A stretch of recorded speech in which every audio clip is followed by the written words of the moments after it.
Hey guys, it's Jack Q here, the OC Pod. We are live, ready to go, ready to roll. And tonight we're going to be talking about the Edmonton Oilers lineup. They need some upgrades, maybe some trades, UFA.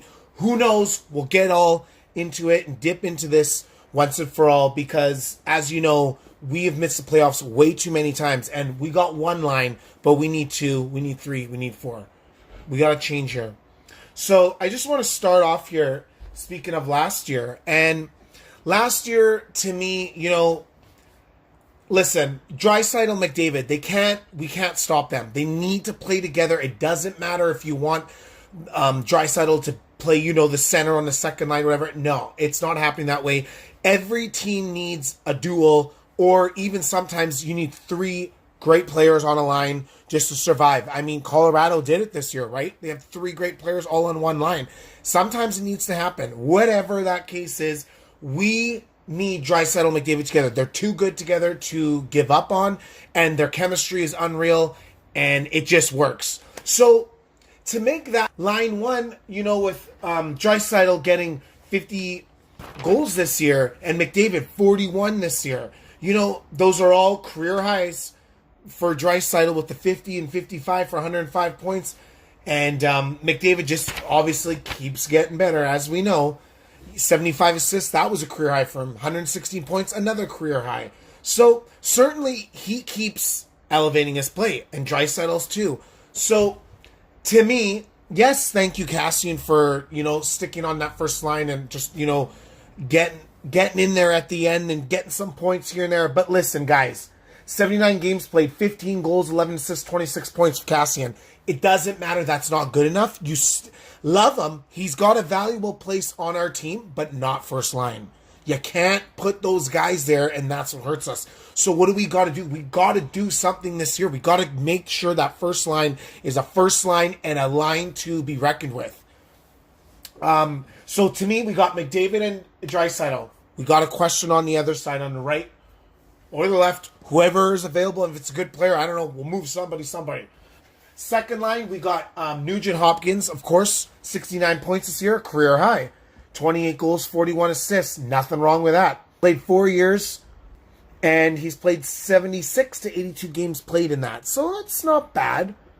And 2 years, he has had 56 points, and 1 year he's had 52 points. So he got 69 this year.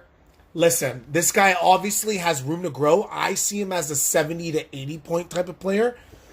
Give him somebody to work with, and he will. Now, so the tricky thing for me on the second line is Chiasson. Now, Chiasson had a really good start, but he was with McDavid, right? So then we put him on the second line. You got him with Nuge. I'm up in the air with this because I don't want to sign Chiasson for over 1.5 million. To me, he doesn't do enough consistently. Yes, he's got a great shot, but that's it. There are other players out there like a Chiasson. We could get a Jonas Donskoi. If he's available, that would be good. We got some players out there on the UFA market for Nuge. I would say there's Furlan, there's Brett Connolly. If these guys are not signed, of course. You got Nyquist, maybe Zuccarello, Simmons, Dzingel. Eberle's available. We need to find this year an actual second line for Nuge. He needs wingers. If you keep Chiasson, that's fine. We need one more guy. Either trade or a UFA. I don't know how it's going to happen. To me, it's going to have to be UFA, but it's going to have to be not like a Panarin or something that we wish we could just go and grab. But, like I said, do we get an Eberle back?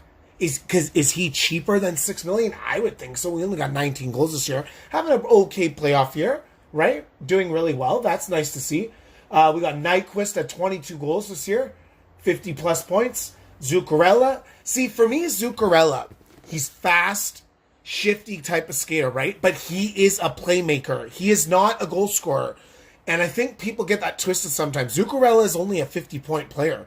Now, I'm thinking if we took a run at Zuccarello, let's say you can get him for let's just say 4.5 mil tops. If we could get something like that for the first line for McDavid and Draisaitl, how good would that be? Zook will, he's got about, I would say he scores about 16 goals a year. That's about his average, 15 to 16. But he can now set up and skate with Draisaitl and McDavid. How nice would that look? There, now we got a first line ready to go. Again, back to the second line. Do you take a Simmons, 20-plus goal scorer most years? This year has been a little off. He's 30 years old. Dzingel, 20-plus goal scorer as well. Donskei, Ferland, Connolly, Nyquist. I don't know. I believe one of those guys can help us. And they're not going to cost us an arm and a leg. There's no way. I mean, Ferland, the only thing that worries me about is injuries, right? But other than that, like, I wouldn't mind that on a second line.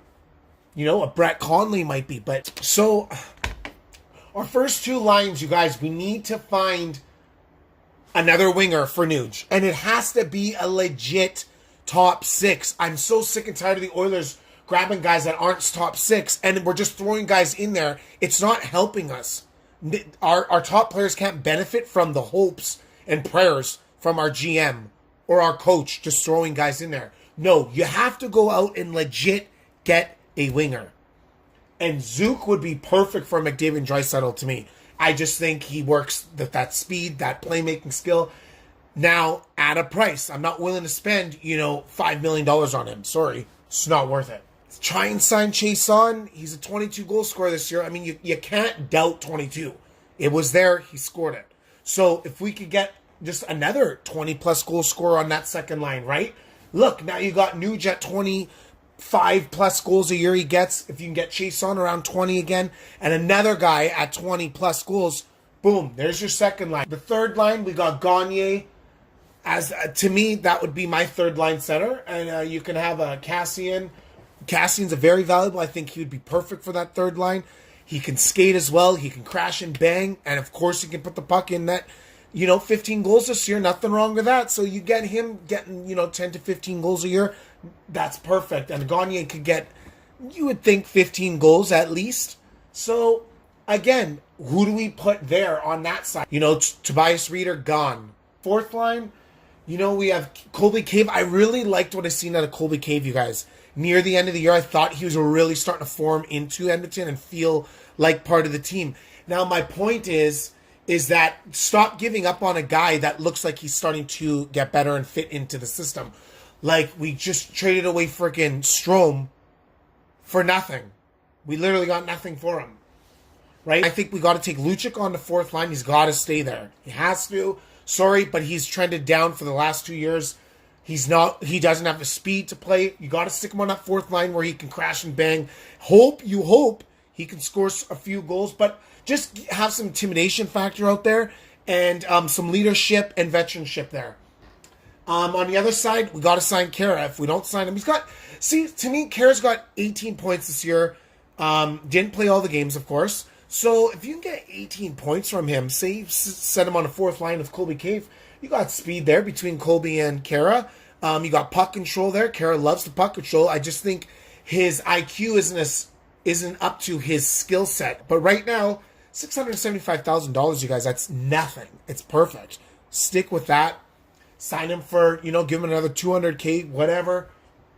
Under a mil guy. He's perfect for a fourth line. I think we can be okay with that.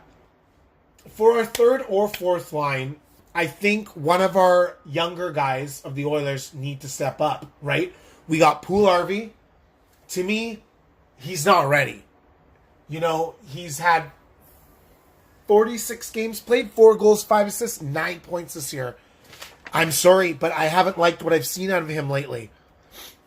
Last year he had 65 games played, 12 goals, 8 assists, 20 points. He wasn't on the same point per game pace this year, right? To even get 20 points in the same amount of games played. So, Poole, to me, is still weak on his feet. He gets pushed around. He's fallen.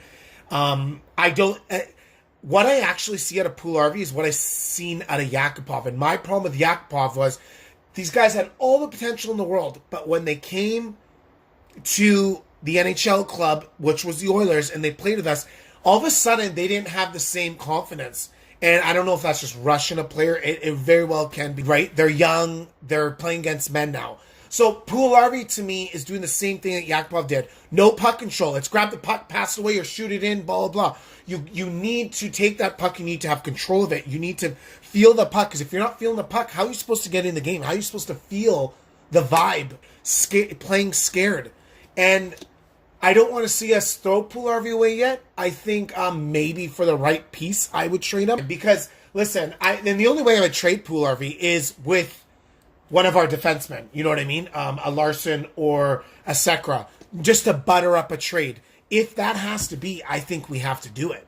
Because we'll get into it later, but our defensemen, we need 2 guys traded. And honestly, it's going to have to be Larson and Sekera. Somehow, some way, we got to move those 2. Back on topic, we have Tyler Benson, who's had 68 games played, 15 goals, 51 assists, for 66 points this year in 68 games played.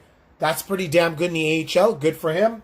We got Yamamoto. He had 2 points in 17 games with the Oilers. 27 games played in the AHL. He had 10 goals, 8 assists, 18 points.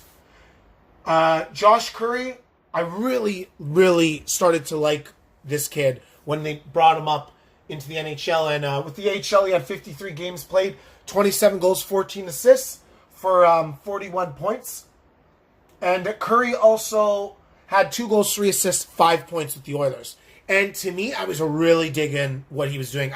But let's wait and see. These guys got to earn their spot next year. We got Cooper Marody. He had 6 games played in the NHL. He had 0 points. And with the AHL, he had 58 games played, 19 goals, 45 assists, 64 points. So, not bad. And Joseph Gambardella for the Oilers, he played 15 games there at the end. He had 3 assists, 3 points. I liked what I seen out of him. He's really aggressive. He gets in there. I love that as a 3rd, 4th line type of player. So, hey, if he can put up some goals, don't mind it on that 3rd or 4th line if we have to, depending what we do with Kara.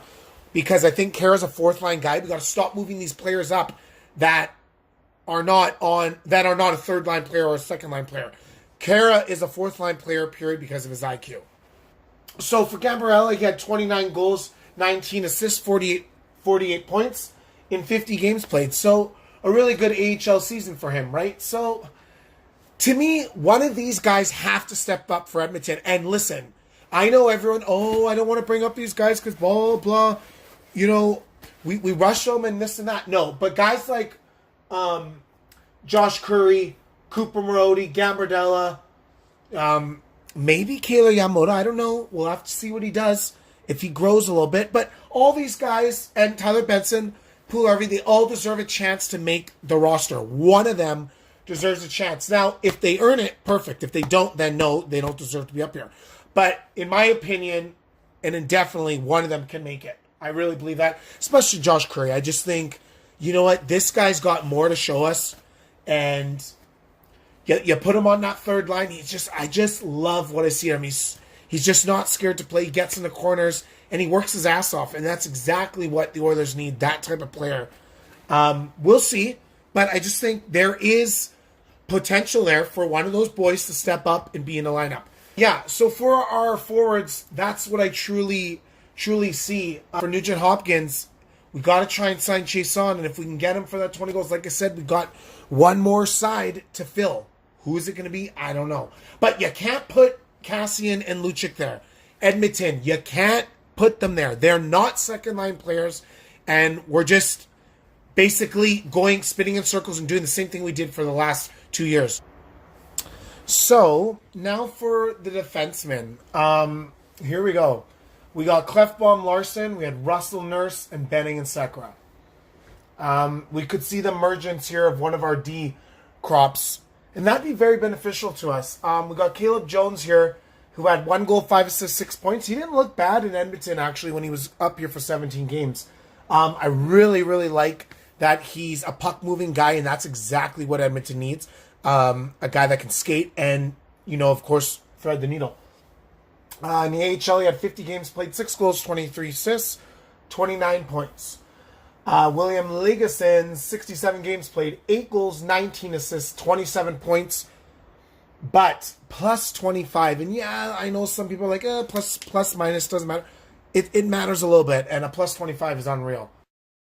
Ethan Bear, another guy I really like, 52 games played, 6 goals, 25 assists, 31 points. Keegan Lowe, 67 games played, 0 goals, 20 assists for 20 points. And Stanton, at 65 games played, 5 goals, 5 assists, 15 points. One of those guys, I'm telling you, one of them has to be on this team next year, because we have to do something about our salary cap. Nurse is needed. So, the following year, we're going to have to sign Nurse. And I think he's actually, yes, he has his moments, but listen, you got to take good with bad with certain defensemen. It's like a Byfuglien. Byfuglien's got an amazing shot. He's great offensively. He skates, he hits, but he's such a defenseman liability, right? Nurse, to me, you guys, he's so young. He's still got so much more to do. He fights, he hits, he's great skater. Now we just need to see him pop in a few more goals. But you know what? So far, he hasn't actually been that bad. His points are getting better each year. With 41 points this year, 10 goals, 31 assists. If we can bump his goals up even another 5 plus 5 next year, I mean, he went up from 26 points a year ago to 41. So we're seeing improvement. We need to be calm with him. We can't just give him away. People are like, get frustrated with him. Listen, he's not the problem in Edmonton. I can promise you guys that right now. He ain't the problem. He is part of the solution. Larson, I don't have anything bad to say about him, but I don't have anything great to say about him. To me, he's making 4.16 mil. So there's 2 important moves Edmonton has to make. We have to do it for our salary cap, and we kind of just have to do it because we need to start moving in a different direction defensively. Adam Larson being a top guy, we can't. He's got somehow, some way, Edmonton has to trade him. He's still 26 years old. Teams will value him for that age. 4.1 is not a terrible, contract. He's only got, maybe 2 more years left on it. He had 24 points. That's his career high in New Jersey in 2014-15. In the 3 seasons here, he's only had 12 total goals. So, and four twice and 3 this year. So, do we really value that for a top line defenseman? I don't think so. 19 points, 13 points, and 20 points, and a minus 28 this year. I mean, 19 points his first year, then dropped off last year at 13 points, and then this year back up to 20. I think, it's not bad. I say it's time to trade him. Get him. One of our defensemen, our young defensemen, will make this team next year. I think one of them will be ready. And it's not a scary thought to say that. It's the truth. And you have to. Every team has brought somebody young up. And we can't be scared to do that. We're ready. They're ready. You gotta put them in that situation, and we have to do it. You gotta at least have one. You can't have all these guys making $4 million throughout our lineup. It's killing our defensemen, and they're not all worth it. Another team could use them for, a second line defenseman pairing. But for us, we can't do that because we're going to have to pay Darnell Nurse soon. And if we got to sign him for, around 5+ mil, we need that. So to me, Edmonton, we have to trade Larson and find a suitor for him and just get something minimal back. Like if we could just get a prospect and a draft pick or just a draft pick, something like that, because we can make it up with one of our emerging defensemen. In my opinion, these 2 guys have to be traded, and the second guy is Sekera. Andre Sekera, I'm sorry, he's been hurt the last 2 years, only playing 36 and 24 games played. The previous first 2 years at Edmonton, he had 2 full years, 81 and 82. He had 30 points and 35 points in both those 80 seasons. And he had 0 goals in the last 2 years, you guys. And he's making $5.5 million. He's got 2 years left on a modified no trade clause. So, listen, there's somebody out there that we could trade from. We might have to sweeten the pot, but that's what I'm saying. Maybe do we add a Puljujarvi or do we add a prospect just to make sure we can get some salary back, because we need it to go and help our top 2 lines. We have to grab 2 legit top 6 wingers.